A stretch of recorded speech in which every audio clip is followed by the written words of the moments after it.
Hello students, welcome back to your own physics class.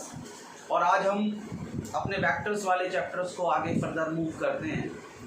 देखो, आपके बहुत सारे कमेंट्स मेरे पास आए। बहुत सारे बच्चे जो 11th में नए नए हैं उनकी एक बड़ी प्रॉब्लम होती है, कहते हैं कि सर फिज़िक्स थोड़ी डिफ़िकल्ट लग रही है, उसको कैसे पढ़े। देखो बेटा, सक्सेस के लिए बहुत ज़रूरी है कि हार्ड वर्क किया जाए। देखो, कुछ लोग कहते हैं कि स्मार्ट वर्क करो, स्मार्ट वर्क करो। मानता हूँ कि स्मार्ट वर्क करने से आप स्कोर कर सकते हो, बट अगर आपको नॉलेज चाहिए तो आपको हार्ड वर्क करना ही पड़ेगा। ये कंपलसरी है। देखो, स्मार्ट वर्क से सक्सेस मिलती है या नहीं मिलती, इसका तो मुझे ज़्यादा एक्सपीरियंस नहीं है, बट जहाँ तक मैंने ऑब्जर्व किया है कि हार्ड वर्क आपको सक्सेस ज़रूर देता है। ये श्योर नहीं है कि स्मार्ट वर्क करने वाला सक्सेसफुल होगा, बट इट इज़ 100% श्योर कि एक हार्ड वर्किंग बंदा हमेशा सक्सेसफुल होगा। वो एक बहुत अच्छी बात मैंने कहीं पढ़ी थी, कहते हैं कि इतनी खामोशी से आप मेहनत करो ना कि जो आपकी सक्सेस है वो शोर मचाए। तो आपको शोर मचाने की ज़रूरत नहीं है। Let the success to do everything. आपकी जो सक्सेस है वो शोर मचाएगी और वो बताएगी कि आप कितने सक्सेसफुल हुए हो। तो सबसे सिंपल तरीका है कि पढ़ते जाएं। देखो, स्टार्टिंग में थोड़ी सी प्रॉब्लम हो सकती है, आपको 10 दिन प्रॉब्लम होगी, पर अगर आप पढ़ते जाएंगे, आपके कॉन्सेप्ट क्लियर होते जाएंगे तो वो समस्याएं दूर होती चली जाएंगी। किसी भी काम में सबसे बड़ी बात क्या होती है कि आपकी अप्रोच कैसी है। पॉजिटिव अप्रोच रखनी है, फेड अप नहीं होना है। वीडियोस को देखो, आपके पास बहुत सारा स्टडी मटेरियल्स है, आपके बहुत एक्सपीरियंस टीचर्स आपके साथ हैं, तो हमेशा एकलव्य बनने की कोशिश करो, अपने टीचर्स से गेन करने की कोशिश करो। जो स्मार्ट हैं, जिनका IQ लेवल बहुत अच्छा है, उनके लिए तो ज़्यादा प्रॉब्लम नहीं होती, बट हमेशा ध्यान रखना, अगर सक्सेस रेट देखा जाए तो जो एवरेज स्टूडेंट होते हैं वो ज़्यादा इंटेलिजेंट से ज़्यादा सक्सेसफुल होते हैं। हमेशा सक्सेसफुल की अगर काउंटिंग की जाए तो एवरेज लोग ज़्यादा सक्सेसफुल माने जाते हैं। उनके पास ज़्यादा नॉलेज होती है क्योंकि वो कॉन्स्टेंटली काम करते हैं। तो हमें कॉन्स्टेंट एफर्ट्स डालने हैं, शुरू में अपना बेस्ट देना है, और आप देखो फिर आपके पीछे चीज़ें चलेंगी। आप अपना बेस्ट देने की कोशिश करो, अपना हार्ड वर्क करते रहो। कुछ ही दिनों में ऐसा हो जाएगा कि जो आप करना चाहते हो वो आप डेफिनेटली अचीव करोगे। तो अब हम अपने लेक्चर की तरफ बढ़ते हैं, जो हमें पढ़ना है। आज हम वेक्टर्स में दो इम्पॉर्टेंट कॉन्सेप्ट पढ़ने जा रहे हैं। एक हम पढ़ेंगे रिजल्टेंट वेक्टर, या इसको कंपोजिशन ऑफ वेक्टर भी कहते हैं। कंपोजिशन ऑफ वेक्टर,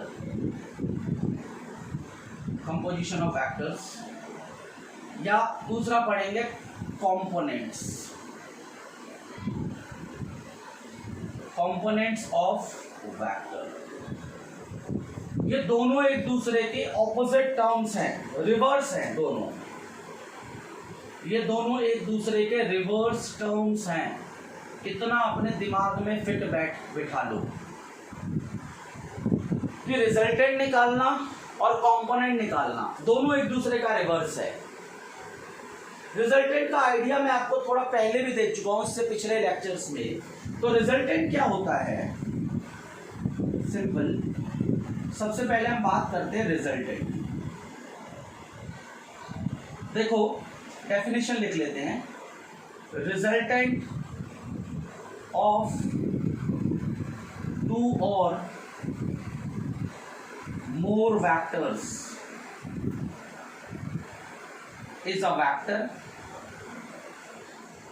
विच, देखो क्या होता है, कई सारे वेक्टर्स हैं हमारे पास, बहुत सारे वेक्टर्स हैं, तो हमने क्या किया, सबको कंबाइन कर दिया, इकट्ठा मिला दिया। मान लो ये एक वेक्टर इधर है, ये एक वेक्टर इधर जा रहा है, ठीक है, यानी किसी ने फोर्स इधर लगाई, किसी ने फोर्स इधर लगाई और एक ने फोर्स मेरे तरफ लगाई। अब ये तीन डायरेक्शन में फोर्स है, कोई इधर धक्का दे रहा है, कोई ऊपर धक्का दे रहा है, कोई मेरी तरफ धक्का दे रहा है। मैं इन तीनों को कंबाइंड करके इन तीनों का रिजल्ट क्या होगा उसको रिजल्टेंट कहते हैं, ठीक है। तो डेफिनेशन क्या होती है, resultant of two or more vectors is resultant of two or more vector is that, simple बोल दो, is that सिंगल वेक्टर, ठीक है, which produces the same effect,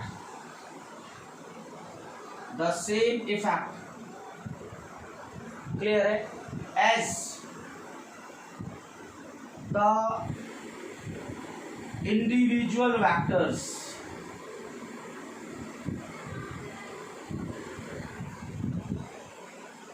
together would produce.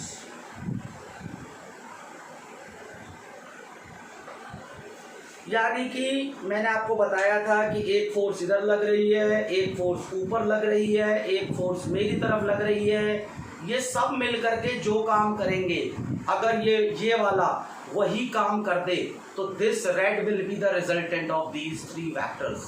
यानी आपके 3 फ्रेंड हैं, वो 3 मिलकर के जो काम कर रहे हैं उतना ही काम उतने ही टाइम में उसी डायरेक्शन में उसी एफिशिएंसी के साथ अगर आप भी कर दो तो आप उन तीनों के रिजल्टेंट होगे। ये हमने पढ़ा था रिजल्टेंट के बारे में, क्लियर है। और इस प्रोसेस को हम कंपोजिशन कहते हैं, मतलब वेक्टर्स को ऐड करके, सारे वेक्टर्स को ऐड करके एक नया vector banana composition of vectors कहलाता है। ये सिंपल सा लॉजिक है कि बहुत सारे लोग मिलकर के कोई काम कर रहे हैं, उतना ही काम उतनी ही एफिशिएंसी से उतनी ही डायरेक्शन में, उसी डायरेक्शन में अगर हम भी कर दें तो हम उनके रिजल्टेंट होंगे, सिंपल। और अगला जो है, अगले को हम बोलते हैं कंपोनेंट्स। जो अगली बात हमें पढ़नी है वो है कंपोनेंट्स। इनकी डेफिनेशन और पहले इनके बारे में थोड़ा सा हम ओरली समझ रहे हैं, फिर 1 बाय 1 करके मैथमेटिकली भी देखेंगे कि क्या होता है, क्लियर है। तो देखो कंपोनेंट क्या होता है, कंपोनेंट्स या इसको रेजोल्यूशन भी कहते हैं,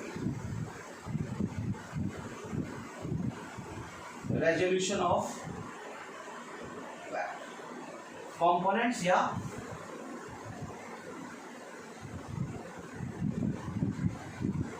रेजोल्यूशन, तोड़ना, वेक्टर्स को तोड़ना। अब आप देखो, मैं कोई काम कर रहा हूं, मान लो मैंने कोई काम किया और मैं अपने काम को 4 पार्ट में डिवाइड कर दूं।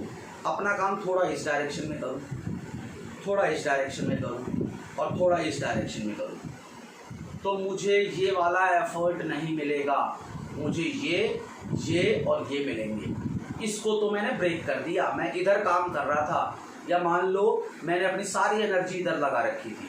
अब इस एनर्जी को इधर से हटा करके अगर मैं 3 अलग अलग डायरेक्शंस में लगा दूं, दिस, मैंने अपनी एनर्जी को 3 अलग अलग डायरेक्शन में लगा दिया, इसको बोलते हैं रेजोल्यूशन, रेजोल्यूशन या components of a vector, clear है। तो इसको क्या बोलते हैं, कंपोजिशन को, इसको सॉरी कंपोनेंट्स को, it is process of splitting a vector into 2 or more vectors. It is process of splitting of a vector into 2 or more vectors, ठीक है, in such a way that when they combine they would produce same result as the original vector can produce। यानी बेशक आप इस एक force को 3 अलग अलग डिवाइड कर दो, 3 अलग अलग डायरेक्शंस में। ये एक फोर्स थी जो इधर जा रही थी, इस फोर्स को मैंने 3 अलग अलग डायरेक्शंस में डिवाइड कर दिया, थोड़ा सा इधर, थोड़ा सा इधर और थोड़ा सा इधर। अब ये 3 जब मिल जाएंगे तो ये तीनों मिल करके सेम यही इफेक्ट प्रोवाइड करा देंगे जो ये अकेला प्रोवाइड करा सकता था। तो मैं इन तीनों वेक्टर्स को इसके कंपोनेंट कहूँगा और इन तीनों का ये रिजल्टेंट होगा। तीनों मिलकर के अगर सेम इफेक्ट प्रोवाइड करें, सेम डायरेक्शन में करें, तो ये कंपोनेंट्स कहलाते हैं और इनको मिला करके जो बनता है वो रिजल्टेंट कहलाता है। ये सिंपल, दोनों रिवर्स कॉन्सेप्ट है। और याद रखना, जो कंपोनेंट होता है, ये जो कंपोनेंट होता है वेक्टर का, जिसको मैं कंपोनेंट ये कह रहा हूं, दिस इज कंपोनेंट, ठीक है।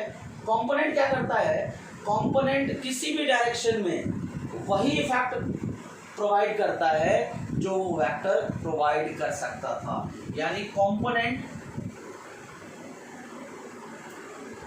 Of a vector in particular direction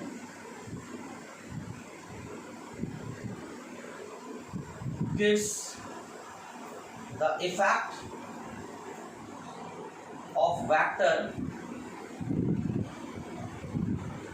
in that direction।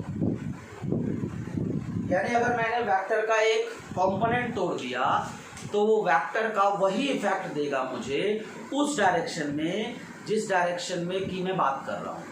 मान लो एग्जाम्पल, ये डेफिनेशन आप लिख लो, तो कि सबसे पहले मैं कंपोनेंट्स की ही बात करूँगा, मैं रिजल्टेंट की बात अभी नहीं करूँगा, मैं अभी सिर्फ कंपोनेंट की बात कर रहा हूँ। डेफिनेशन आपको इसलिए दे दी क्योंकि ये दोनों रिवर्स है और इसके ठीक बाद मैं इसकी बात करूँगा, रिजल्टेंट की। देखो कंपोनेंट का क्या मतलब है, बड़े ध्यान से समझना आप। मान लो ये मेरे पास एक कोऑर्डिनेट सिस्टम है,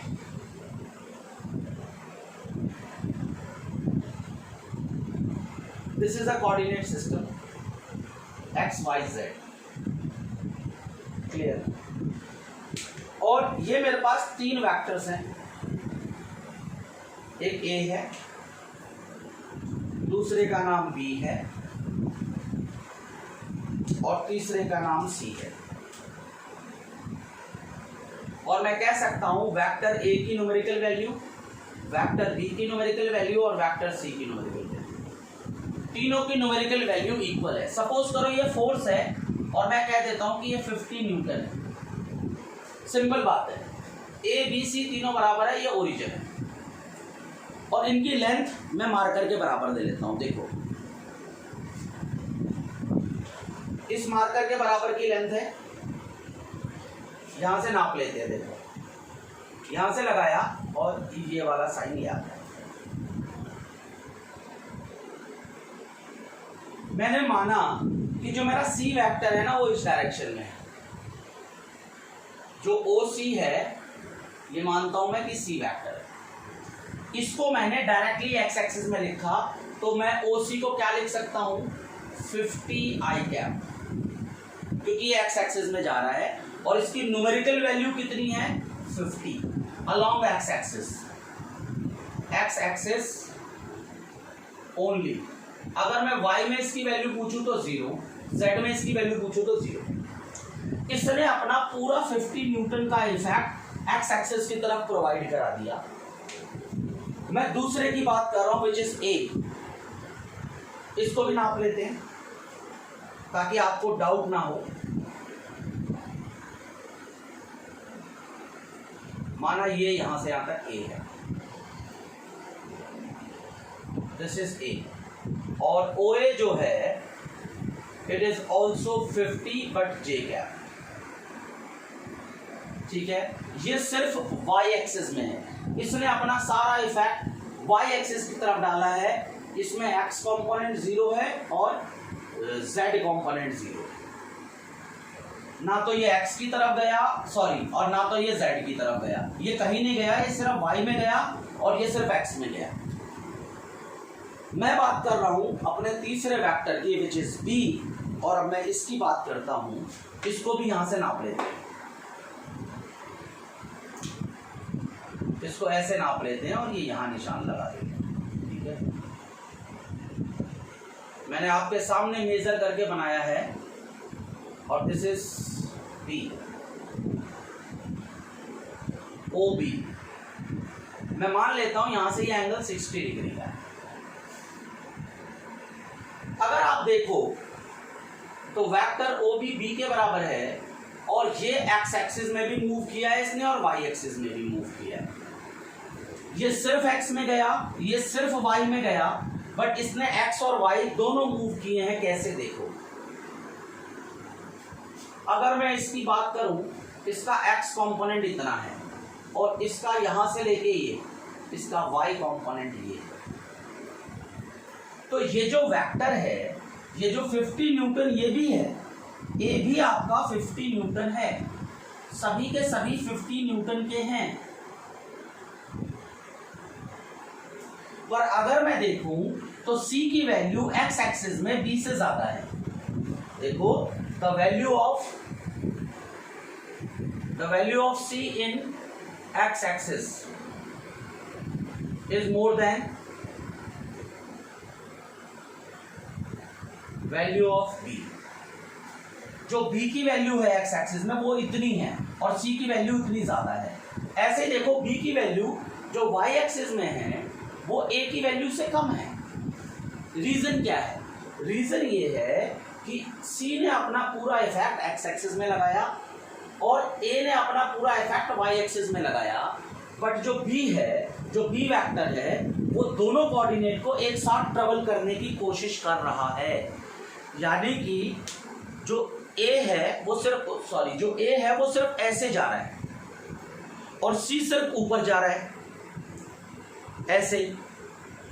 A सिर्फ इधर जा रहा है, C सिर्फ इधर जा रहा है, बट जो B है वो ऊपर भी जा रहा है और इधर भी जा रहा है। वो दोनों चीजों को एक साथ कवर करने की कोशिश कर रहा है। तो रिजल्ट तो फर्क आएगा ही आएगा। अगर आपके पास दिन में 6 घंटे हैं, मान लो सारे काम खत्म करने के बाद, 6 में से अगर आप 6 के 6 घंटे पढ़ाई में डालते हो तो डेफिनेट बात है पढ़ाई का रिजल्ट अच्छा आएगा। अगर आप 6 के 6 घंटे खेलने में डालते हो तो खेल का रिजल्ट अच्छा आएगा। और अगर आप 3-3 घंटे दोनों में डिवाइड करते हो तो रिजल्ट भी उसी हिसाब से मिलेगा। ये बात हमें यहाँ से समझ में आती है।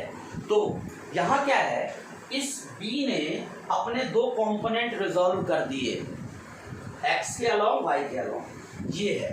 तो ये जो वेक्टर B है, जो x है, x represents effect of B in x axis और y represents effect of B in y axis. इसीलिए x और y को इस B का कंपोनेंट कहेंगे हम, और जब हम x और y को मिलाएंगे तो हमें अगेन B मिल जाएगा। इन दोनों को मिला करके जो कंबाइंड वैल्यू होगी इट इज अगेन 50 न्यूटन। ये ध्यान रखें आप, और अभी हम इसी को समझेंगे। क्लियर है? तो देखते हैं। आई होप कि आपको कंपोनेंट और रिजल्टेंट का मतलब समझ में आ गया होगा। देखते हैं।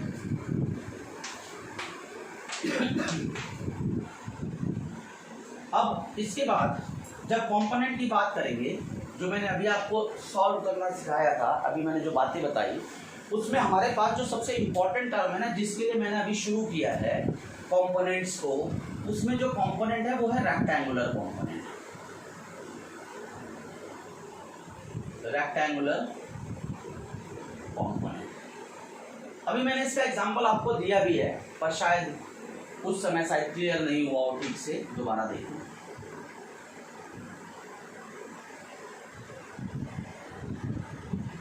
मान लो ये x एक्सिस है और ये y एक्सिस है, और एक वेक्टर है मेरे पास,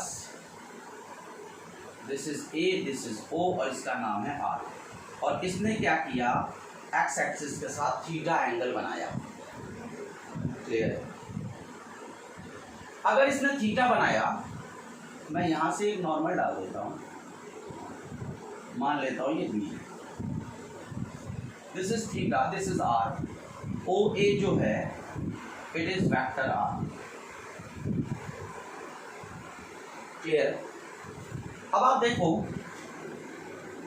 इन ट्रायंगल AOB, मैं इस ट्रायंगल की बात कर रहा हूं, इस ट्रायंगल के अंदर साइन थीटा की वैल्यू देखो क्या होगी। Sine theta perpendicular upon hypotenuse O A, तो A B equal to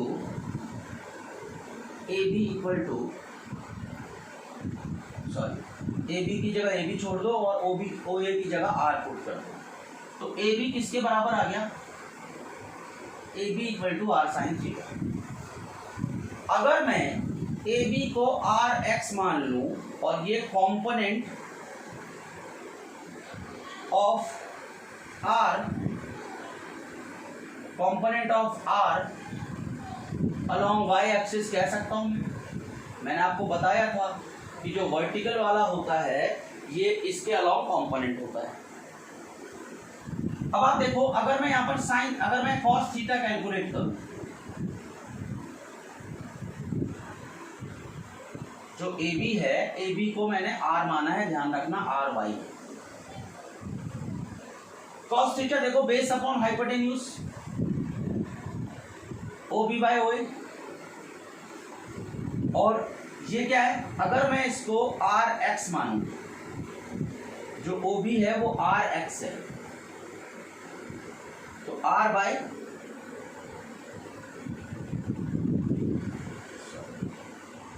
this is OB, this is RX। मैंने यहाँ लिख दिया AB की जगह RY। तो यहाँ देखो OB कितना होगा, R cos थीटा, यह RX मैंने गलत लिखा था, OA की वैल्यू R है पूरी डायरेक्ट, और OB को मैंने RX भी माना हुआ है। तो मेरे पास जो RX है वो R cos थीटा के बराबर है, और जो RY है वो R sin थीटा के बराबर है। और ये जो RX है, this RX is component of R along X axis। RX क्या है, R का जो कंपोनेंट है, R का जो इफेक्ट है X के अलोंग, वो वैल्यू बता रहा है। और अगर मैं नोटिस करूं तो जो RX है वो परपेंडिकुलर टू RY है। अगर मैं इसको 1 मान लेता हूं, इसको 2 मान लेता हूं, यानी सिंपली ये 1 हो जाए, ये 2 हो जाए, और मैं दोनों का स्क्वायर कर दूं, 1 का स्क्वायर कर दूं और 2 का स्क्वायर कर दूं और इसको ऐड कर दूं, तो यहाँ RX का स्क्वायर हो जाएगा और यहाँ R cos थीटा का होल स्क्वायर हो जाएगा। ये RY स्क्वायर हो जाएगा, और प्लस करना है दोनों का, तो प्लस में RY स्क्वायर, इसका स्क्वायर करके और इसका स्क्वायर करके प्लस कर रहा हूं मैं, और यहाँ R स्क्वायर साइन स्क्वायर, तो RX square plus RY square, यहां से R स्क्वायर कॉमन ले लो, cos square theta plus sine square theta, और हमने ये आइडेंटिटी पढ़ी हुई है कि cos square theta plus sine square theta 1 होता है, it is R square, RX square plus RY square, तो R equal to under root RX square plus RY square, यानी RX और RY मिल करके हमको R प्रोवाइड कराते हैं, और ये दोनों एक दूसरे के परपेंडिकुलर हैं। क्योंकि ये RX और RY मिलके R प्रोवाइड कराते हैं, इसके लिए इनको हम कंपोनेंट्स ऑफ R कहते हैं, और क्योंकि ये दोनों एक दूसरे पे परपेंडिकुलर हैं, इसीलिए इनको कंपोनेंट के साथ साथ हम लोग रेक्टेंगुलर कंपोनेंट कहते हैं, रेक्टेंगुलर कंपोनेंट। तो जैसा कि हमने अभी देखा कि रेक्टेंगुलर कंपोनेंट वो कंपोनेंट होते हैं वेक्टर के जो एक दूसरे पे परपेंडिकुलर होते हैं। क्या होते हैं रेक्टेंगुलर कंपोनेंट? डेफिनेशन लिख देते हैं यहाँ पर, these are the components of a vector which are mutually perpendicular to each other. यानी ये दो कंपोनेंट एक दूसरे के म्यूचुअली कंपोनेंट परपेंडिकुलर है। तो अब आप देखो, अगर मैं इस ए पॉइंट के कोऑर्डिनेट को एक्स और वाई लिखता हूं, अगर ये कोऑर्डिनेट एक्स और वाई हैं, तो इसमें एक्स की वैल्यू कितनी होगी? It is R cos theta, और वाई की वैल्यू कितनी होगी? R sine theta. ये बात तो हमें पता चल गई कि अगर मैं इस पॉइंट ओ के कोऑर्डिनेट लिखता हूं which is X and Y, तो एक्स यहां पर आर कॉस थीटा और वाई यहां पर आर साइन थीटा है। अब आप देखो, अगर मैं आपको वेक्टर ओ ए लिखने को बोलता, पोजीशन वेक्टर बोलता, तो आप कैसे लिखते? एक्स आई कैप प्लस वाई जे कैप। अब एक्स की वैल्यू कितनी है? आर कॉस थीटा, साथ में आई कैप डाल दो, और वाई की वैल्यू कितनी है? आर साइन थीटा, साथ में जे कैप डाल दो। तो आप वेक्टर को इस तरीके से भी लिख सकते हैं, इस तरीके से लिख सकते हैं। जैसे अगर मैं आपको याद होगा, अगर मैं आपको एक पॉइंट देता था, यहाँ पर 5 देता था और यहाँ पर 6 देता था, तो आप इसको क्या लिखते थे? ओबी को। आप ओबी को लिखते थे 5 आई कैप प्लस 6 जे कैप। यहाँ आपको कोऑर्डिनेट पता थे, यहाँ आपको कोऑर्डिनेट नहीं पता, आर की वैल्यू नहीं पता। यहाँ पर ये जो आर है, दिस इज आर, इसकी वैल्यू आपको नहीं पता, तो इसीलिए आपने x की जगह आर कॉस थीटा, y की जगह आर साइन थीटा। तो हम इस तरह से, जैसे ये पता हो तो हमने ऐसे लिख दिया, पता ना हो तो हम ऐसे लिख दिया। तो रेक्टेंगुलर कंपोनेंट से हमें वेक्टर को लिखने का एक तरीका भी पता चलता है, और रेक्टेंगुलर कंपोनेंट से हम वेक्टर को रिजॉल्व करना भी सीखते हैं। स्क्रीन को पॉज करके इसको राइट डाउन कर लें, क्योंकि लिखना बहुत ज़्यादा जरूरी है। जितना ज़्यादा आप लिखेंगे, समझेंगे, उतना ज़्यादा फायदा होगा। किसी भी डाउट के लिए कमेंट करना ना भूलें।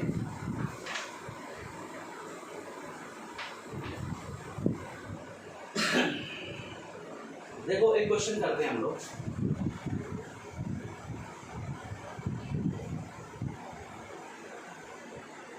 A vector 10 Newton has one rectangular component as 6 Newton. Find other. सबसे सिंपल तरीका, एक 10 न्यूटन का वेक्टर है और उसका एक रेक्टेंगुलर कंपोनेंट 6 न्यूटन का है। इसमें आर आपके पास कितना है? 10 न्यूटन, और आर एक्स या आर वाई कुछ भी मान लो आप, वो 6 न्यूटन का है। तो अगर आपने आर एक्स माना हुआ है 6 न्यूटन, तो आपको आर वाई फाइंड करना पड़ेगा, और अगर आपने आर वाई को 6 न्यूटन मान लिया, तो आर एक्स इसको मानना पड़ेगा, निकालना पड़ेगा। हाँ, अगर मैं बोल दूं अ वेक्टर हैज, तो इस क्वेश्चन में दोनों में से कुछ भी कर सकते हो। क्लियर? इसमें आर कैसे निकालेंगे? देखो, R equal to under root R X square plus R Y square, 6 का स्क्वेयर, आर वाई का स्क्वेयर, और यहाँ पर 10 स्क्वेयर कर दो, ये 100 हो जाएगा, ये 36, ये R Y square, 64 equal to R Y square, which implies that R Y equal to 8।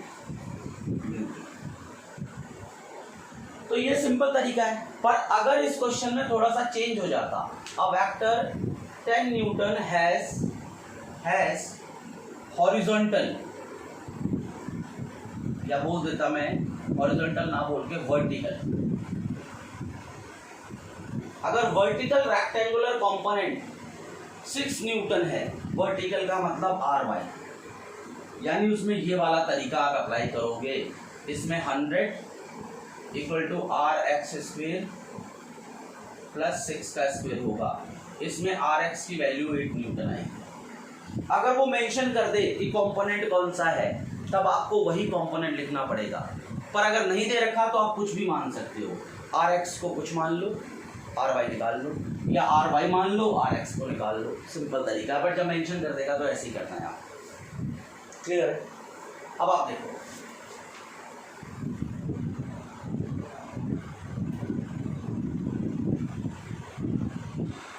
This is O, this is 100, this is 30 degree. आपको बोलता है right in vector form, simple तरीका है। तो इसको आप क्या करो, इसको x मान लो, इसको y मान लो, क्योंकि आपको कोऑर्डिनेट तो पता नहीं है। क्योंकि अगर आपको कोऑर्डिनेट पता होते तो आप सिंपली आप x i कैप और y j कैप लिख देते, पर आपको यहाँ कोऑर्डिनेट तो पता नहीं। पर आप जानते हो कि x की जगह मैं r cos थीटा लिख सकता हूँ और y की जगह मैं r sin थीटा लिख सकता हूँ, साथ में j कैप, साथ में i कैप। अब r कितना है मेरे पास, 100, cos थीटा की जगह 30 degree i cap, r sin 30 j cap. Clear? यहाँ देखो 100 cos 30 √3/2 i कैप, r यानी 100 sin 30 हाफ j कैप, तो 50√3 i cap plus 50 j cap. तो रेक्टेंगुलर कंपोनेंट की मदद से आप इस तरह से पोजीशन वेक्टर भी लिख सकते हो। अगर आपको एक्स वाई कोऑर्डिनेट ना पता हो, सिर्फ रिजल्टेंट पता है और ये एंगल पता है, तो आप ऐसे राइट डाउन कर सकते हो। क्लियर? अब आप देखो, एक और बताता हूं मैं पोजीशन वेक्टर मेंशन करना।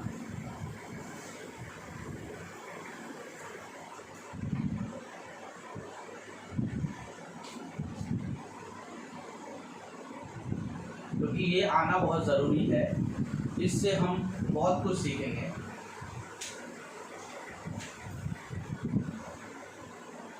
एक ये दे दिया मैंने 100, चलो 100, ये ए है, एक इधर दे देता हूँ, चलो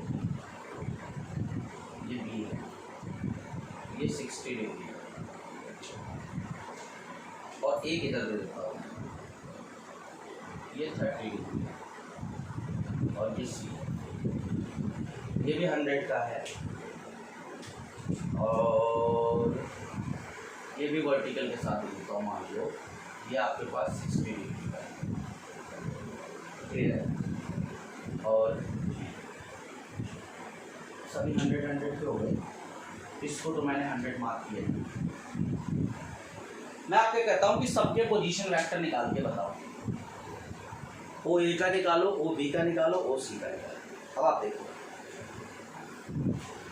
सबसे पहले हम मूव करते हैं ओ ए की तरफ।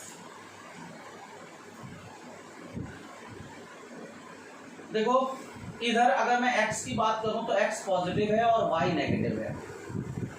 ये जो है फोर्थ क्वाड्रेंट में है, इसमें x पॉजिटिव है और y नेगेटिव है। तो इसको ऐसे लिख सकते हैं आप, x को पॉजिटिव और y को नेगेटिव, x माइनस y, ऐसे लिखा। अब आप नोटिस करो यहां पर 60 डिग्री का एंगल है, तो यहां से परपेंडिकुलर ऐसे डालेंगे हम। डालने की जरूरत नहीं है, आपको थोड़े दिनों में प्रैक्टिस हो जाएगी जब आप क्वेश्चंस करते रहोगे। तो अगर ये 60 है और this is y and this is x, भाई x एक्सिस ये है और y एक्सिस ये है। तो अब आप यहां देखो, अगर आप बात करते हो cos 60 की, cos 60 base upon hypotenuse, base upon hypotenuse, यानी कितना होगा y/100। तो y इक्वल टू 100 cos 60, यानी विच इज 50। और अगर आप x की बात करते हो sin 60, it is again perpendicular upon hypotenuse, perpendicular is x upon 100। sin 60 √3/2 into 100 equal to x, तो 50√3।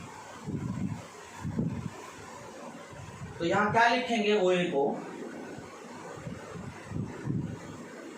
x की जगह 50√3 आई कैप, क्योंकि वेक्टर कैसे लिखेंगे ओ ए को लिखेंगे एक्स आई कैप माइनस वाई जे कैप, क्योंकि वाई के पीछे माइनस का निशान। तो यहां पर क्या आएगा, माइनस और वाई की जगह 50 और साथ में जे कैप।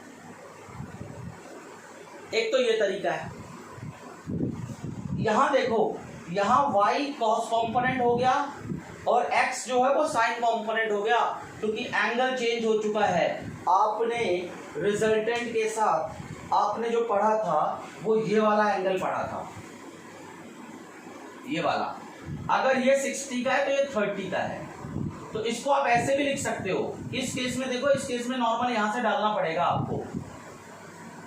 अगर ये वाला एंगल लोगे तो ऐसे करना पड़ेगा, और ये वाला एंगल लोगे तो ऐसे करना पड़ेगा। इस केस में x कितना होगा, this is x and this is y। तो x कितना होगा 100 साइन,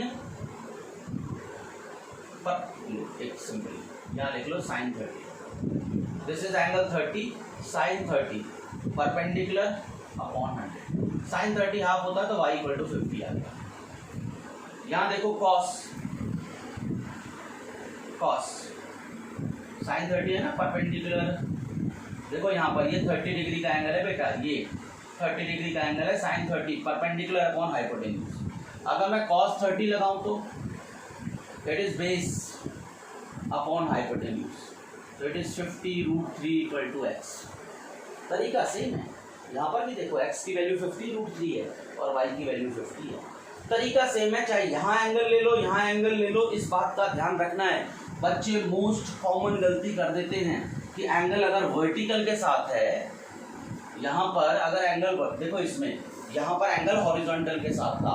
अगर मैं यहाँ पर 60 का एंगल देता तो ये बिल्कुल ओके होता, पर अगर मैं ये वाला एंगल आपको 30 का देता तो ये करेक्ट नहीं होता, क्योंकि फिर ये एंगल चेंज हो जाता। इस बात को बड़े अच्छे तरीके से ध्यान रखें करते समय। आई होप कि आपको ये समझ में आया होगा। किसी भी डाउट के लिए कमेंट जरूर करें। तो हम ओ ए को सिंपली कैसे लिख सकते हैं, ओ ए को सिंपली लिखेंगे 50√3 आई कैप माइनस 50 जी कैप। हमने लिखा क्योंकि वाई एक्सिस नेगेटिव है। यहाँ देखें,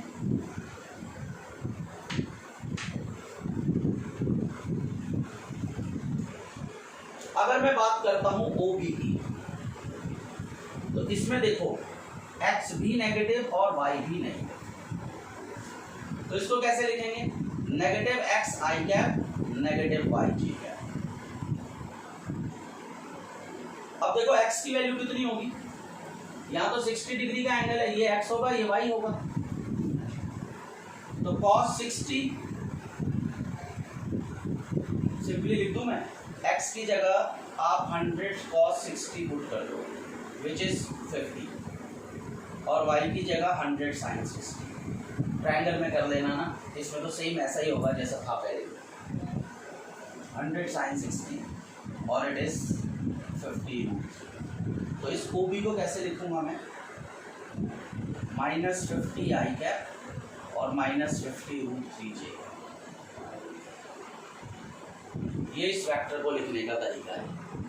अगर मुझे इस OC को लिखना हो तो देखो, इसमें ये वाला y है और ये वाला x है। तो इसको अगर लिखूंगा OC को, तो इसमें देखो x तो नेगेटिव है और y पॉजिटिव है, सिंपल। तो इसको लिखने का तरीका क्या है, नेगेटिव x आई कैप पॉजिटिव y जे कैप, सिंपल तरीका। अब x की जगह क्या लिखूंगा मैं,